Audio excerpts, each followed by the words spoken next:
On parle de self-data pour parler de la maîtrise par les usagers de leurs propres données personnelles.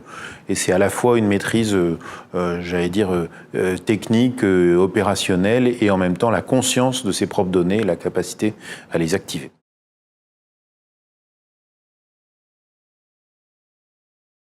Pour illustrer l'idée de self-data et pour la pousser à bout, on a mis en place une expérimentation, un pilote, qui réunit des conditions techniques nécessaires avec 2500 testeurs volontaires français sur l'ensemble du territoire français et une quinzaine de partenaires qui se sont mis d'accord pour partager avec les usagers leurs propres données personnelles, s'engager dans un développement d'applications qui allait permettre de rendre ces données actionnables par les gens et des conditions d'observation qui permettent d'avoir des leçons à tirer, des retours d'usage ou des retours d'expérience qu'on peut conduire là-dessus depuis 2016. Donc il a commencé en 2016, il se termine là en juin 2018.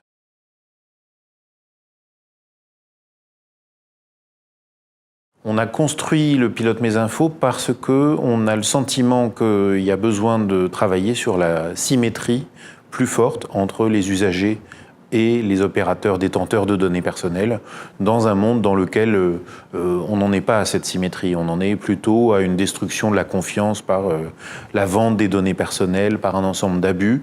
Et donc, il s'agit de se dire, est-ce que nous arrivons à raconter une autre histoire, à faire une proposition nouvelle autour des données personnelles. Ça a permis d'avancer sur la voie qui est celle aujourd'hui du RGPD, de la portabilité des données. Ça permet d'aller plus loin que le RGPD en créant de la valeur depuis les données personnelles pour l'usager lui-même.